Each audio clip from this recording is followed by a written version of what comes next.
नमस्कार, मैं मुकुंद प्रकाश। आज हम मिर्ज़ापुर धोवाही मठ पे मौजूद हैं और हमारे साथ सुधीर गुप्ता जी हैं, जो भावी प्रत्याशी हैं शिवहर विधानसभा के। जैसा कि आप सब जानते हैं कि बिहार में चुनावी सरगर्मी तेज़ हो चुकी है और प्रत्याशी लगातार फील्ड में जाकर जनता से मिलने का काम कर रहे हैं। ऐसे में हम बात करेंगे सुधीर गुप्ता जी से, जो दावा करते हैं कि शिवहर के युवाओं की तरफ से ये प्रत्याशी हैं और युवाओं का इनको भरपूर सहयोग है। और जैसा कि आप सब जानते हैं कि लगातार विभिन्न आंदोलनों में इनकी सक्रिय भूमिका रही है और शिवहर में जितने भी युवा आंदोलन हुए हैं उनमें ये बढ़ चढ़ कर हिस्सा लिए हैं। आइए सुधीर गुप्ता जी से बात करते हैं कि ये क्या सोचते हैं शिवहर विधानसभा के बारे में और कैसे शिवहर विधानसभा के लोगों का सपना पूरा करने का ये काम करेंगे। आपका बहुत बहुत स्वागत है सुधीर गुप्ता जी। सबसे पहले ये बताइए कि आप अगले विधानसभा चुनाव में प्रत्याशी बन रहे हैं क्या? आज क्लियर कीजिए इस इंटरव्यू। इस लाइव के माध्यम से जितने भी लोग हमें देख रहे हैं उन सभी को नमस्कार। और विधानसभा प्रत्याशी होने की जहां तक बात आपने पूछा है, तो हमने हमेशा यही बात कहा है कि हमारे बीच का कोई नौजवान अगर इस चुनावी अखाड़े में नहीं आता है तो अंतिम विकल्प हम ज़रूर रहेंगे। अब तक बस हम यही इंतज़ार में हैं कि हमारे बीच का कोई आए, हम सब लोग मिलकर उसका सहयोग करें, क्योंकि हम यह नहीं चाहते हैं कि हम लोग आपस में भिड़ जाएं। चुनाव है, हम लोग शिवहर के बदलाव के लिए अकेले नहीं, हम सभी नौजवान लड़े हैं। तो अगर किसी की इच्छा है कि नहीं चुनाव हम लड़े तो वो आएँ, हम पूर्ण रूप से जहां तक तन मन धन सभी तरह से सहयोग उनका करेंगे। अगर ऐसी स्थिति में जब कोई नहीं आता है तो अंतिम विकल्प हम ज़रूर रहेंगे, क्योंकि हमने अपने पूरे विधानसभा के लोगों से वादा किया है कि हम विकल्प जरूर देंगे आप लोग को। एक बेहतर विकल्प शिवहर के लिए ज़रूरी भी है। शिवहर में बहुत सारे प्रत्याशी अपनी किस्मत आजमाने की कोशिश में हैं या फिर लड़ेंगे और लड़ते आ रहे हैं, लेकिन शिवहर का आज तक कायाकल्प नहीं हो पाया। आप और प्रत्याशियों से कैसे अलग हैं? देखिए, यहाँ आम जनता नेता से सवाल ही नहीं करती है। अगर नेता वोट मांगने आपके वहाँ पहुँचता है तो आपको पूछना चाहिए कि आप किस आधार पे हमसे वोट मांग रहे हैं। आज तक आपने शिवहर के लिए क्या किया, मेरे लिए क्या किया। लेकिन इस तरह की बातें जो है यहाँ की जनता नेता से सवाल कर ही नहीं पाती है। और जहाँ तक हमारी बात है, हम आज पिछले 10 सालों से लगभग शिवहर के जितने भी आंदोलन हुए हैं उन सभी में हमारी सक्रिय भूमिका रही है। और हम सब लोगों ने यथासंभव यह हमेशा प्रयास किया है कि शिवहर की हर स्थिति बदले, शिक्षा, स्वास्थ्य, रोजगार सब बेहतर हो। तो इसको देखते हुए, हमारे पिछले 10 साल के कार्यों को देखते हुए यहाँ के जो आम जनता है वो हम पर भरोसा कर सकती है। जितने भी प्रत्याशी हैं इस विधानसभा में, क्योंकि जो देखते आ रहे हैं, सबका एक जातिगत गणित है। सारे प्रत्याशी का एक जातिगत गणित है और जातिगत गणित के आधार पर ही वो चुनाव जो जीतते हैं। यही कारण है कि वो काम नहीं कर पाते हैं। और तो आपके पास क्या, आपके पास किस मतलब उम्मीद से आप चुनाव में जा रहे हैं? आप जातिगत आंकड़ा के अनुसार जाना चाहेंगे या विकास के अनुसार जाना चाहेंगे, या फिर आपके पास क्या प्लान है?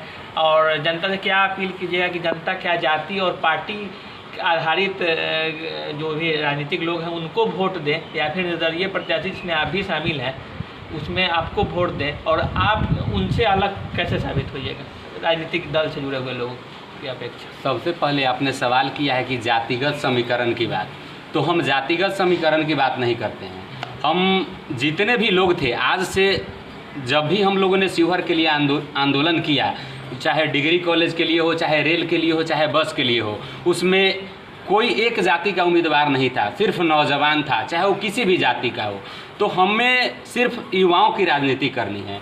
और लोग हैं जो किसी हिंदूवाद मुस्लिमवाद करके राजनीति करते हैं। हमारा जो ऐसा कोई मिशन ही नहीं है। हमारा मुद्दा सिर्फ और सिर्फ विकास है। और रहा बात जातीय आधार का, जनगणना के आधार पर, तो इसमें हम यह मानते हैं कि हम वैश्य नहीं हैं।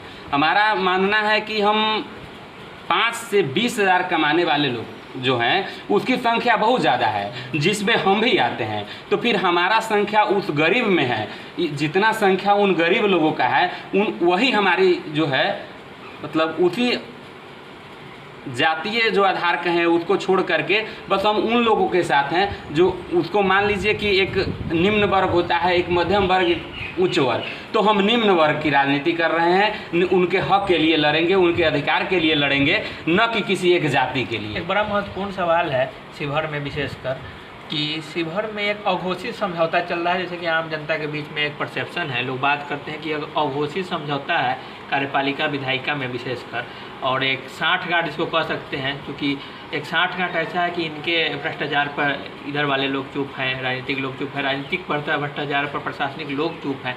तो ये भ्रष्टाचार जो हर ऑफिस में पनप रहा है, एक काम भी बिना पैसा दिए नहीं होता, ऐसा जनता का आरोप है। इसमें कैसे सुधार करेंगे? भ्रष्टाचार की जहाँ तक बात है, ये न हमसे छुपा हुआ है, न आपसे और न यहाँ के जनता से। ऐसा कोई ऑफिस नहीं है जहाँ बिना पैसा दिए काम हो जाए। लेकिन आपने यह पक्ष और विपक्ष की जो बात कही है बिल्कुल सत्य है। न सत्ता पक्ष के लोग बोलते हैं इस पर और न विपक्ष के लोग, लेकिन हम तो यही कहना चाहेंगे कि भ्रष्टाचार तभी खत्म होगा जिससे जब पैसा मांगा जा रहा है खींच कर एक थप्पड़ जोर से मारा जाए, उसको खींच के रोड पर खड़ा किया जाए। और जोड़िएगा कि प्रशासनिक भ्रष्टाचार पर भी राजनीतिक लोग नहीं बोलते हैं, इस पर आपको क्या करना है? ये बड़ा महत्वपूर्ण चीज़ है। प्रशासन के द्वारा अगर भ्रष्टाचार हो रहा है तो राजनीतिक मौन है, चाहे सत्ता पक्ष के लोग हों या विपक्ष के लोग। देखिए, कहीं ना कहीं जहाँ प्रशासनिक बात होती है वहाँ लोग डर जाते हैं। कुछ लोग बोलना भी चाहे लेकिन डर के कारण नहीं बोल पाता है। कारण यह हो जाता है ना कि लगता है कि हम कुछ नहीं करेंगे, फिर भी भाई प्रशासनिक है, सब लोग उनके हैं, हो सकता है किसी चीज़ में हमको भी फंसा दिया जाए। इस डर से लोग खामोश हैं। और कुछ लोग बोलना चाहते हैं, उनके पास न उतनी पहुंच है, न उतनी पैरवी है, न वो खुद को उतना मजबूत महसूस करते हैं, इसलिए समय स्थिति को देखते हुए चुप भी रहते हैं। जनता को अब क्या कहना चाहिएगा? क्योंकि जनता को अक्सर देखा जाता है कि राजनीतिक लोग के पीछे, जनता को पीछे चलते हुए, बहुत सारे युवाओं को देखते हुएगा आप, जो दुख होता होगा अगर आप देखते हुएगा राजनीतिक लोग पे। फिर जातिगत नेता भी अगर आते हैं तो उनके पीछे जाति के बहुत सारे लोग खड़े हो जाते हैं। तो इसको किस रूप में देखते हैं? इसमें सुधार कैसे होगा? देखिए, यहाँ के जो विशेषकर नौजवान बड़े बुजुर्ग जो लोग हैं, वो लोग जातीय गणित में फंसे हुए हैं। उनको हम तभी निकाल पाएंगे, हम उनको भी निकालेंगे। हमारे गार्जियन हैं, हमारे अभिभावक हैं, उनको भी निकालना है। लेकिन खासकर जो नौजवान तबके के लोग हैं, उनको जातीय क्या, उनको रोजगार चाहिए, विकास के मुद्दे पर आना चाहिए। बहुत सारे युवा को देखा जाता है कि राजनीतिक लोग के पीछे जाते हैं, तो उनमें उनको क्या संदेश देना चाहिएगा कि आप सही कर रहे हैं, गलत कर रहे हैं, क्या कर रहे हैं? चाहे जातिगत नेता के पीछे अगर चल रहे हैं या फिर राजनीतिक लोग के पीछे चल रहे हैं, तो उनको क्या संदेश दीजिए? उन सब से हमारा यही आग्रह होगा कि जातीय समीकरण को भूलिए। ज़माना बदल रहा है, हमारी ज़रूरतें बढ़ रही हैं। हम लोग जितना असहज होकर के शिवहर में जिए हैं, हमारे साथ वो व्यवस्थाएं नहीं थी कि जो बेहतर एजुकेशन हमको शिवहर में मिल सके। तो क्या हम भी अपने आने वाली पीढ़ी को वही व्यवस्था दे शिवहर में? तो इसके लिए हमें किसी राजनीतिक दल का पिछलगू नहीं बनना होगा। जातीय समीकरण को एक तरफ करके सिर्फ युवा शक्ति के नाम पर आगे आना होगा। और हम सब से आग्रह करते हैं कि युवा शक्ति के नाम पर आगे आइए, ताकि हम बेहतर शिवहर अपने आने वाले पीढ़ी को दे सकें। आइए कुछ समस्याओं की तरफ बात करते हैं। जो मुख्य समस्या है शिवहर की, सबसे पहले तो एक बाढ़ की भी इसका जिला हर बार झेलता है। उसके अलावा भी बहुत सारा समस्या है, लेकिन सबसे महत्वपूर्ण है बाढ़। इसलिए बाढ़ की समस्या सबसे महत्वपूर्ण है क्योंकि बाढ़ आने के बाद एक तो किसान की फसल बर्बाद होती है, अगर उसके बाद सड़क सेवा ध्वस्त पूरी तरह चरमरा जाती है बाढ़ आने के बाद। तो ये बाढ़ के समस्या का स्थायी निदान कैसे संभव है? क्योंकि ज़्यादातर जनता प्रभावित है बाढ़ की समस्या। देखिए, बाढ़ की जहाँ तक बात है तो बेलवा डैम है, और जो पुरानी धार है उसकी खुदाई हो जाए तो कुछ पानी इधर आ जाएगा, तो बाढ़ से मतलब बहुत हद तक हम लोग को निजात मिल सकता है। मतलब कहने का ये मतलब है कि पुरानी धार का उड़ाही, हाँ, उड़ाही हो जाए तो यह पानी का जो है बहुत, बाढ़ से बहुत निजात मिल सकता है। और 2-3 महत्वपूर्ण और मुद्दा है जिस पे राजनीतिक लोग नहीं टीका टिप्पणी करते हैं। पता नहीं उनके राजनीति का क्या मतलब है। आपसे लोग उम्मीद भी लगाए हुए हैं कि आप राजनीति की परिभाषा को बदलेंगे। तो 2 बड़ा महत्वपूर्ण चीज़ है, शिक्षा और स्वास्थ्य और यातायात, एक तीसरा भी जोड़ सकते हैं आप। तो शिक्षा में सबसे पहले उच्च शिक्षा का शिवहर में व्यवस्था नहीं है। दूसरा, स्वास्थ्य व्यवस्था इतना ख़राब है, जैसा कि आप जानते हैं कि किसी भी गंभीर रूप से घायल या गंभीर रूप से पीड़ित मरीज को यहाँ बचाया नहीं जा सकता है। तीसरा, सड़क चारों ओर जर्जर है, अन्य जिलों को जोड़ने वाली जो भी सड़कें हैं यहाँ की सब जर्जर है, रेल की सुविधा नहीं है। तो इन तीनों मुद्दे पे आप कैसे सुधार करेंगे? शिक्षा, स्वास्थ्य और परिवहन, सड़क, इस मुद्दा पे क्या करना है? हम जो इस चुनाव को लड़ने के लिए सोचे हैं उसका मुद्दा भी तो यही है, सड़क, शिक्षा, स्वास्थ्य। हम हमेशा देखे हैं कि सदर अस्पताल में अगर आप बीमार नहीं हैं और ज़ोर ज़ोर से चिल्ला रहे हैं कि दर्द हो रहा है तो डॉक्टर देखने के बजाय आपको रेफ़र करेगा। अब जानते हैं एक गरीब आदमी जब इस हॉस्पिटल में पहुंचेगा और उसको रेफ़र लिखता है तो मरीज़ से पहले वह गार्जियन मर जाता है जिसके पास 1 रुपया नहीं है। कितना कर्ज खोज के लड़ेगा, कहाँ कहाँ जाएगा आदमी। लेकिन स्थिति यही है कि डॉक्टर देखना भी नहीं ज़रूरी समझता है, सीधा रेफ़र लिखता है। अब जो सामने वाले पर क्या बीतता है इससे किसी को मतलब नहीं है, लेकिन इस दुख को हम झेले हैं, हम समझते हैं इस दुख को, क्योंकि हम उस कैटेगरी से आते हैं।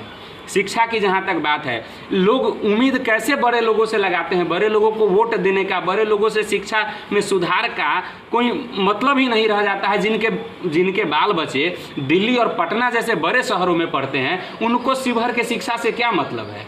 शिवहर के शिक्षा से वैसे लोगों को मतलब है जिनके बच्चे शिवहर में पढ़ते हैं। तो हम लोगों ने कहीं ना कहीं, आप एक क्वेश्चन किए हैं कि लोग आप पर भरोसा क्यों करें, तो कहीं ना कहीं भरोसा इस मुद्दे पर आप किया जा सकता है कि हम इस दुख को झेले हैं, हम इस व्यवस्था को झेले हैं। तो हम इसीलिए आ रहे हैं चुनाव में कि इस व्यवस्था परिवर्तन होना बहुत ज़रूरी है। एक आम आदमी जो किसान है, जो मजदूर है, वह अपने बच्चे को वह शिक्षा नहीं दे पाता है जो अपने दिल में वो सपना संजोए हुआ है, और हम उस सपने को साकार करने के लिए ही इतना अहम फैसला कर रहे हैं।